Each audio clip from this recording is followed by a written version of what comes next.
So, to continue off my discussion about what's going on in this country right now, which I hope more people are tuning in and paying attention, because, again, this is not okay. This is a problem. All right. These people that are running our country, they're literally running it into the ground, taking the money and running into their fancy bunkers.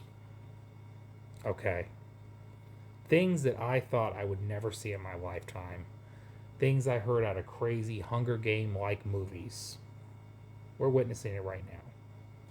People can barely afford their groceries, gas for their car. People can't afford the basic essentials every day. And you know what the people in power are doing? Deflecting, not talking about it, saying it's not real.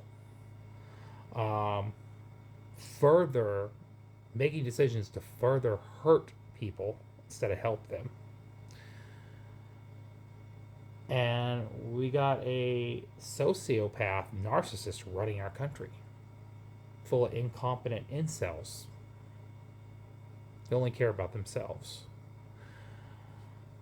And here's the thing, as I was talking about the Supreme Court ruling, okay, I want to remind people, as they did that ruling, did you know Arkansas, Louisiana, and Mississippi are effectively already doing emergency legislative sessions right now to change the maps again in their states? And they effectively stopped. I think it was Mississippi was having a special election. No, Louisiana was having a special election. They just stopped the election so they can redraw the maps as people were casting their ballots to vote in a primary special election. Okay, this is what I'm talking about. This is what you call hijacking democracy. Okay, there are people in the country already starting to do it. There are legislators already in the country already starting to do it. But I want to remind people, this is not normal behavior. This is not something that legislative power should be used to do. Okay, this is not run of the mill partisan politics. And I know a lot of people are going to chalk it up to that and go, well, both parties always did it when they had a chance. No, no, no, no, no, no. No, not like this. Now, every decade, both political parties will come together in chambers based on the politics of the state. And yes, if one party has a majorities in certain states, they will draw seats to favor their party. I'm not saying that's okay. I'm not justifying that. But every decade when the census come up, they do that. And they go based on population demands and representation and all that stuff. So, but that's every decade. They don't do that in the middle of the decade. We've never seen it. This is the first time this has happened. We've never seen a political party literally based on the demands of their leadership, the guy at the top who's sitting in the White House, literally in broad daylight tell the GOP, redraw seats, draw me more Republican seats. That's the first time that's ever happened. That's not normal.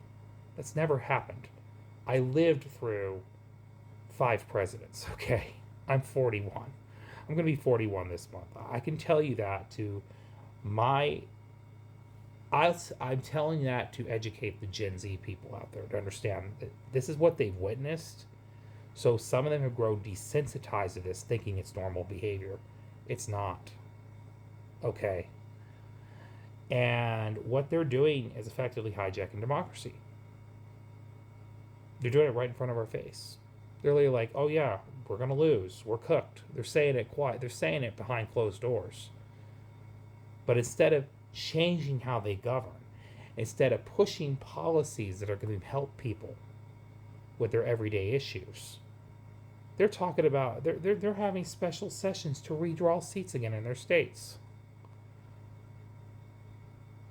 And again, the Supreme Court gave the green light to do it. And this is the thing. This is further stripping away the voices and the power and the voices of black and brown citizens in America. Okay? And that has a lot more to do with class solidarity than we realize as people. Okay, I know people are going to chalk everything up to a race and a culture issue. It's not. It's really about the gatekeepers at the top making decisions for everybody else.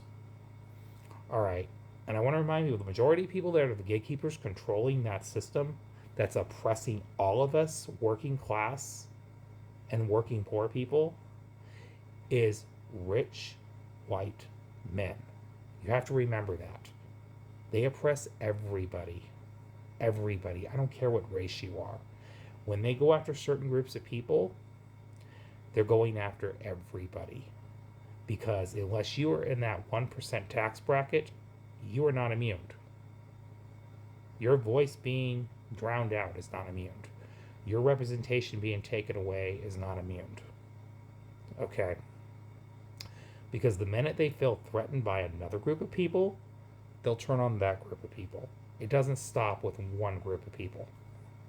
It's just if you understand the history of America, they've always went after black and brown people first because they're the most threatened by them. But don't mistake yourself into believing because you're white or heterosexual cisgender that somehow you're going to be immune to their attacks if you speak out. If you happen to have a voice that represents people and fight back against their corrupt crony agenda, they'll push back. And they're going to start pushing back against everybody because their power is threatened. That is the truth. And we need more people to speak up against this. This is not okay. Okay. There was a reason for the provision of the Civil Rights Act to be installed in the first place, and it was to protect against acts like this. Because we have to remember, the oppression of black and brown citizens has been going on for far too long, and it's never been completely fixed. Now what's happening is the 50 years worth of progress that America fought for is being taken away overnight. These people are stripping away everything we're supposed to value about this country. 50 years worth of progress in 1 year. They're just taking away people's rights and don't care. This is an attack on everybody. This is not just an attack on certain groups of people. And I want to remind people of that. And this is not really about race. It's about class solidarity. Because at the end of the day, the people that are making these decisions, they're ignoring your needs as you're suffering. Remember that. I want to remind people, you're paying more for groceries. You're paying more for gas. Your quality of life's getting worse. Fuel, healthcare, food, everything's going up. What are they doing to make it better? They're not. They're making it worse. Then this war with Iran is making our situation worse. So the next time you think of voting, especially people of my demographic, you think you're voting just for yourself, and you think you're voting to hurt another group of people, but you think you're immune, think again. If you vote in intent to oppress other people, you're effectively oppressing yourself. Because guess what's going to happen? You're voting against your self-interest too. Because you are not in the 1% bracket. You're in the 99%. Those wealthy people do not care about you. They don't care about any of us. And I want to remind people of that. That's why I said this is more about class solidarity, less about race. So that's all I want to talk about in here, because I just need to get a point across here to get people to get outside that bubble and understand what's really happening. Okay. And don't let race, culture, religion, any of that divide you from the truth. Just remember that. That's all I got to say here. Y'all have a great day, great night. See you later. Goodbye.